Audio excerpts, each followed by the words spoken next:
இந்த வீடியோ பார்த்துட்டு இருக்க நீங்கள் ப்ரெக்னெண்ட்டாக இருக்கீங்களா அப்படின்னா கங்க்ராச்சுலேஷன்ஸ். உங்களுடைய ப்ரெக்னென்சியை நல்லா ஹாப்பியாக டைம் ஸ்பெண்ட் பண்ணுங்கள். அண்ட் உங்கள் பாப்பாக்காக எவ்வளோ ஈகராக இருக்கீங்கன்னு கமெண்ட் செக்ஷனில் சொல்லுங்கள். பாப்பாக்காக பிளான் பண்ணி இன்னும் பாப்பா கிடைக்கலன்னு நினைக்கிறவங்க தயவு செஞ்சு ஸ்ட்ரெஸ் ஆகாதீங்க. கூடி சீக்கிரம் உங்களுக்கும் அழகான குட்டி பாப்பா உங்கள் கைக்கு வருவாங்க. இந்த வீடியோ பார்த்துன்னு இருக்கவங்களுக்கெல்லாம் சீக்கிரமாக பாப்பா கிடைக்கணும்னு நானும் வேண்டிக்கிறேன். ஹாய் ஆல், என்னுடைய ப்ரெக்னென்சி ஸ்டோரியை குட்டியாக பார்க்கலாமா? ஆல்ரெடி நீங்கள் தம்ப்நெயிலில் பார்த்த மாதிரி எனக்கும் பிசிஓடி இருந்தது. பிசிஓடியை ஓவர் கம் பண்ணி தான் நான் இப்போ ப்ரெக்னெண்ட்டாக இருக்கேன். எப்படி ஓவர் கம் பண்ணேன்றதை உங்கள் கூட ஷேர் பண்ணிக்கிறேன். எனக்கு மேரேஜ் ஆகி 5 இயர்ஸ் ஆகுது. 2 இயர்ஸ்லேயே நாங்கள் பேபி பிளானிங் பண்ணி டாக்டர்கிட்ட போகிறப்ப என்ன செக் பண்ணி பார்த்துட்டு உங்களுக்கு பிசிஓடி இருக்குதுன்னு சொன்னாங்க.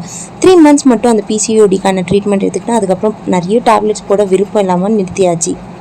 அப்படியே 2-3 இயர்ஸ் விட்டாச்சு. அண்ட் முக்கியமாக நீங்கள் ப்ரெக்னென்சி பிளான் பண்ணுறீங்கன்னா உங்களுக்கு ஏதாச்சும் ப்ராப்ளம் இருக்குன்னா அதில் நீங்கள் ஃபாலோ பண்ண வேண்டிய முக்கியமான விஷயம், முதல்ல ஸ்ட்ரெஸ் ஆகாதீங்க. ஸ்ட்ரெஸ்ஸே பெரிய பிரச்சனையாக இருக்கும் நம்ம பேபி பிளானிங்கை தள்ளி போடுறது. அதனால் ஸ்ட்ரெஸ் ஆகாமல் கொஞ்சம் குட் ஹெல்த்தி லைஃப் ஸ்டைலை ஸ்டார்ட் பண்ணிங்கனாலே சீக்கிரம் நீங்கள் ப்ரெக்னென்ட் ஆகிடுவீங்க.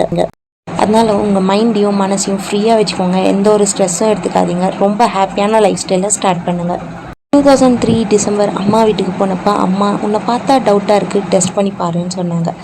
நான் எப்பயுமே ப்ரெக்னென்சி டெஸ்ட் எடுத்து பார்க்க மாட்டேன். ஒரு 2-3 டைம்ஸ் மட்டும் பண்ணுவோம். ஏன்னா எனக்கு இர்ரெகுலர் பீரியட்ஸ் இருந்ததுனால அதே இர்ரெகுலர் பீரியட்ஸ் தான் இதுவும், நம்ம எங்கே ப்ரெக்னெண்ட்டாக இருக்க போகிறோம் அப்படின்னு தான் இருந்தேன். ஆனால் அம்மா என்னை பார்த்து இல்லை எனக்கு டவுட்டாக இருக்குது, உன்னை பார்த்தா ப்ரெக்னெண்ட்டாக இருக்க மாதிரி தான் இருக்குது, நீ இங்கேயே டெஸ்ட் பண்ணி பாருன்னு சொன்னாங்க. சரி, நம்ம எப்படியும் டபுள் லைன் வரப்போகிறது இல்லை, நெகட்டிவ்னு தான் வரப்போகுது. டெஸ்ட் பண்ணி பார்த்துட்டு அன்றைக்கி மார்னிங் 10 o'clock பஸ்ஸுக்கு நான் ஊருக்கு கிளம்புறதா இருந்தது. ஸோ மார்னிங் 6 o'clock எழுந்திரிச்சு என்னுடைய யூபிடி கார்டு போட்டால் எஸ், அந்த குட் நியூஸை தான் நீங்கள் இப்போ பார்த்துன்னு இருக்கீங்க. I was pregnant. So pregnancy confirm ஆன அன்றைக்கி டாக்டர்கிட்ட போய் நம்ம செக் பண்ணி பார்த்தோம். செக் பண்ணி பார்த்தப்போ it was an early pregnancy, அதாவது 5 weeks ப்ரெக்னென்ட். ஏர்லி ப்ரெக்னென்சின்றதுனால பேபிக்கு இன்னும் ஹார்ட் பீட் ஃபார்ம் ஆகலை.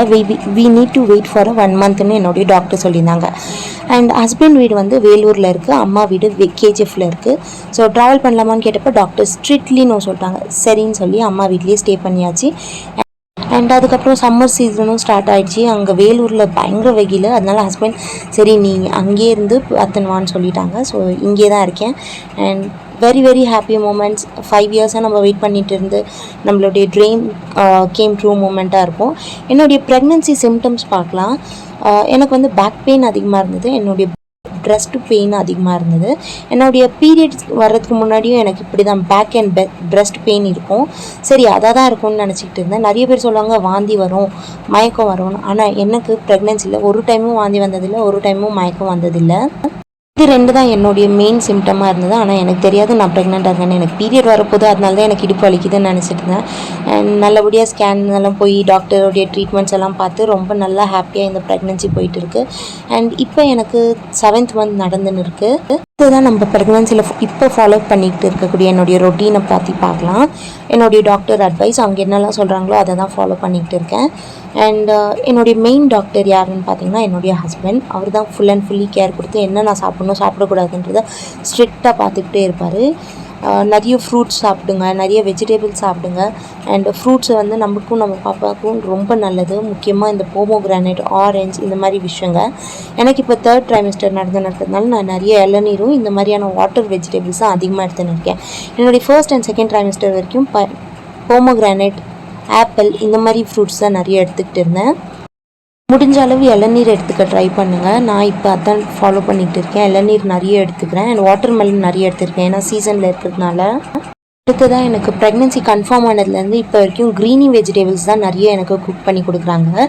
வீக்லி 2 to 3 times ஆச்சு வீட்டில் கீரை குழம்பு தான் செஞ்சு கொடுக்குறாங்க. ஏன்னா அது பாப்பாவுடைய பிரெயின் அண்ட் போன் டெவலப்மெண்ட்டுக்கு ரொம்ப நல்லது.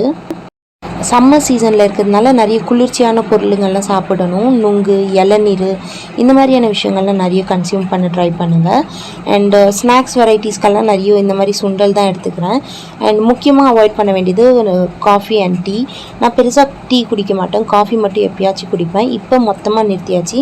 எப்பயாச்சும் ஒரே ஒரு டைம், மொத்தமே ப்ரெக்னென்சி கன்ஃபார்ம் ஆனதுலேருந்து ஒரு 2 times தான் நான் காஃபி குடித்தேன். அடுத்ததாக பால் தான் எவ்ரிடே நான் இப்போ எடுத்துக்கிறேன். பட் எனக்கு பால் குடிக்க பிடிக்காது. பாப்பாக்காக இப்போ நம்ம குடிச்சு தான் ஆகணும். என்னுடைய டாக்டர் எனக்கு ஒரு ப்ரோட்டீன் பவுடர் கொடுத்துருக்காங்க. அதில் ஒரு வெண்ணிலா ஃப்ளேவரை சூஸ் பண்ணி அதை தான் பாலில் மிக்ஸ் பண்ணி நான் டெய்லி குடிச்சுன்னு இருக்கேன்.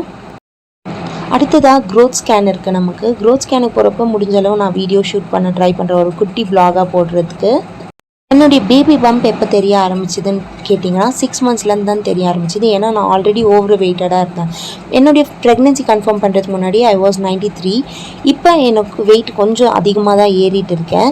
அதனால எனக்கு பெருசாக வயிறு தெரியவே கிடையாது. 6 monthsலேருந்து தான் எனக்கு வயிறு நல்லாவே தெரிய ஆரம்பிச்சிது.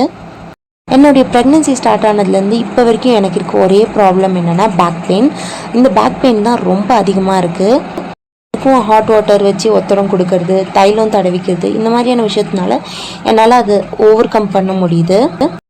அண்ட் அடுத்ததான் நம்மளுக்கு இந்த ப்ரெக்னென்சிலேயே ரொம்ப சந்தோஷம் கொடுக்கக்கூடியது பேபியோடைய மூமெண்ட்டை கண்டுபிடிக்கிறது. இது ரொம்ப நல்ல ஒரு ஃபீலிங். எனக்கு பேபி மூமெண்ட்ஸ் கரெக்டாக 6 months 3 weeksல தான் ஸ்டார்ட் ஆச்சு. பேபி மூமெண்ட் 3 monthsலேயே தெரியும், 4 monthsலேயே தெரியும் நிறைய பேர் சொல்கிறாங்க. ஆனால் எனக்கு 6 monthsல தான் தெரிய ஆரம்பிச்சிது. அண்ட் அடுத்ததான் நான் என்ஜாய் பண்ணுறது என்னுடைய பேபி பம்ப். மேபி பேபி வெளியே வந்த அப்புறமா என்னுடைய பம்பை நான் ரொம்ப மிஸ் பண்ணுவேன்னு நினைக்கிறேன். அண்ட் அடுத்ததாக என்னுடைய டாக்டர்கிட்ட எவ்ரி மந்த் நான் பொறுப்பை கேட்குறது இந்த பேக் பெயினை பற்றி தான். என்னுடைய டாக்டர் அண்ட் என்னுடைய ஃபேமிலி மெம்பர்ஸ் எல்லாருமே சொல்கிறது இட்ஸ் வெரி நார்மல். பாப்பா இந்த இடுப்பெலும்புக்குள்ளே வர்றதுனால அந்த இடுப்பெலும்பு நல்லா விரியும், அதனால தான் அந்த பேக் பெயின் இருக்குது அப்படின்னு சொல்லுவாங்க. அண்ட் முடிஞ்சளவு லெஃப்ட் சைடு தூங்க சொல்லியிருக்காங்க. ஆனால் எனக்கு ரைட் சைடு தான் நல்லா தூக்கம் வருது, நல்லா கம்ஃபர்டபுளாக நான் தூங்க முடியுது. முடிஞ்சளவு எந்திரிச்சு உக்காஞ்சி அப்புறம் தான் திரும்பி தூங்கணும்னு சொல்லியிருக்காங்க. முடிஞ்சளவு நானும் அதை ட்ரை பண்ணுறேன். நீங்கள் ப்ரெக்னெண்ட்டாக இருந்தாலும் இதே ஃபாலோ பண்ணுங்கள். அண்ட் அடுத்ததான் எனக்கு ஸ்ட்ரெச் மார்க். ஸ்ட்ரெச் மார்க்கை பற்றி இன்னொரு வீடியோவில் நான் பேசுகிறேன். அடுத்து ரொம்ப முக்கியமான விஷயம் என்னென்னா, நீங்களும் உங்களுடைய பார்ட்னர், உங்கள் ஹஸ்பண்டும் பாப்பாவோடைய நிறைய டைம் ஸ்பெண்ட் பண்ணுங்கள். நீங்களும் எவ்வளோ நேரம் ஃப்ரீயாக இருக்கீங்களோ அவ்வளோ நேரம் உங்கள் பாப்பா கிட்ட பேசிகிட்டே இருங்க. உங்கள் ஹஸ்பண்ட் வீட்டுக்கு வேலை முடிச்சு வீட்டுக்கு வரப்பையும் அவரையும் நிறைய பேச சொல்லுங்கள். ஏன் பேச சொல்கிறோன்னா, நம்மளுடைய வாய்ஸை பாப்பா நல்லா ரெக்கக்னைஸ் பண்ண ஆரம்பிச்சுட்டு இருப்பாங்க, அதனால தான். அண்ட் என்னுடைய ப்ரெக்னென்சியில் ஒரு நாள் நல்லா ஆக்டிவாக இருப்பேன், ஒரு நாள் நல்லா டயர்டாக இருக்கும். தேர்ட் ட்ரைமஸ்டரில் நான் ஃபாலோ பண்ணுற விஷயங்க முக்கியமாக ஒரு நாளைக்கு 2 பாயில்ட் எக், கொஞ்சம் நேரம் எக்ஸசைஸ், பட்டர்ஃப்ளை எக்ஸசைஸ், ஸ்குவாட்ஸில் தான் நிறைய இன்ட்ரெஸ்ட்டாக எடுத்திருக்கேன். அண்ட் ஆல்ரெடி சொன்ன மாதிரி இளநீரும் வாட்டர்மெலனும் நிறைய எடுத்து சாப்பிட்டுன்னு இருக்கேன். ப்ரெக்னெண்ட்டாக இருந்து இந்த வீடியோ பார்க்குறீங்கன்னா நீங்களும் இதை ஃபாலோ பண்ணுங்கள். நம்ம ஹாட் வாட்டர் குடிக்கிறதுனால பாப்பா மேலே மாவு தங்கியிருந்ததுன்னா அது இருக்காது. ஏன்னா பாப்பா வெளியே வந்தப்பறம் அதை எடுக்கிறதுக்கு அவங்க ஸ்கின்னை நம்ம ரொம்ப ஹர்ட் பண்ணுற மாதிரி இருக்கும். அதுக்காக தான் முடிஞ்ச அளவு சீரக தண்ணியை கொஞ்சம் வெதுவெதுப்பான சூடில் குடிக்க ட்ரை பண்ணுங்கள். அண்ட் என்னுடைய எவ்ரிடே லஞ்சில் ஒரு டம்ளர் மோரும் கீரைக்காவும் நான் நிறைய சாப்பிட்றேன். ஏன்னா அது நல்ல டைஜஷனுக்கு ஹெல்ப் பண்ணும். அடுத்ததாக நம்ம ஷார்ட் வீடியோஸ் பார்த்தாலே தெரியும், எனக்கு சிக்கன்லாம் ரொம்ப பிடிக்கும், மட்டன் எல்லாம் பிடிக்கவே பிடிக்காது. சிக்கனும் சீ ஃபுட்டு தான் நிறைய சாப்பிடுவேன். ஆனால் என்னுடைய ஹஸ்பண்ட் ஸ்ட்ரிக்ட்லி நோ சொல்லிட்டாரு சிக்கனுக்கும் சீ ஃபுட்டுக்கும். நான் மட்டன் எவ்வளோ வேணால் வாங்கி தரேன், சாப்பிடு, செவ்ரொட்டி முக்கியமாக வாங்கி தரேன், அதை நிறைய சாப்பிடுன்னு சொல்லியிருக்காங்க. நம்மளுக்கும் நம்ம பாப்பாவுடைய நல்லதுக்கும் தானே சொல்கிறாரு, நானும் விட்டாச்சு. நீங்களும் ப்ரெக்னெண்ட்டாக இருந்தீங்கன்னா முக்கியமாக நீங்கள் ஹீட்டான பொருளுங்களெல்லாம் சாப்பிட்றத அவாய்ட் பண்ணிவிடுங்க. இதுதான் நீங்கள் எவ்வளோ கீரை சாப்பிட்றீங்களோ அவ்வளோவும் பாப்பாவுக்கு ரொம்ப நல்லது கீரை. ஆல்ரெடி நான் சொன்ன மாதிரி அது நம்ம பாப்பாவுடைய பிரெயின் அண்ட் போன் டெவலப்மெண்ட்டுக்கு ரொம்ப நல்லது. நீங்கள் நான்வெஜ் சாப்பிடுவீங்கன்னா நீங்களும் முடிஞ்ச அளவு மட்டனில் இருக்கக்கூடிய அந்த செவரொட்டி சாப்பிடுங்க. மண்ணீரல் சொல்லுவாங்க ஒரு சில இடத்துல. அது வந்து நம்மளுடைய பிளட் லெவல் கம்மியாகாமல் நல்லா இன்க்ரீஸ் பண்ணி கொடுக்கும். அந்த மண்ணீரல் அப்படின்றது அது நமக்கு ரொம்ப நல்லது. நான் நெக்ஸ்ட் டைம் செவரொட்டி குக் பண்ணுறப்ப அது எப்படி ஈஸியான மெத்தடில் குக் பண்ணுறது வீடியோ போடுறேன். நம்ம பார்த்துக்கணும், நம்மளை சுற்றி இருக்கவங்க எவ்வளோ தான் கேர் கொடுத்து நம்மளை இதை சாப்பிடு அதை சாப்பிடுன்னு பார்த்தாலும் நம்ம கேர்ஃபுல்லாக இருக்கணும். அண்ட் என்னுடைய டாக்டர் சொன்னது வாக்கிங் பண்ண சொல்லி, ஆனால் எனக்கு வாக்கிங் பண்ணவே முடிய மாட்டேங்குது. முடிஞ்ச அளவு ட்ரை பண்ணுறேன், அட்லீஸ்ட் 1/2 hour போகணும் வாக்கிங்க்குன்னு. அண்ட் அவ்வளோதான் என்னுடைய ப்ரெக்னென்சி ஸ்டோரி. உங்களுடைய ப்ரெக்னென்சி ஜேர்னியும் என்கிட்ட கமெண்ட் செக்ஷனில் ஷேர் பண்ணிக்கோங்க. உங்களுக்கு தெரிஞ்ச ஹெல்த்தி டிப்ஸ் ஏதாச்சும் இருந்தால் சொல்லுங்கள். அண்ட் நெக்ஸ்ட் வீடியோவில் பார்க்கலாம். பாய்.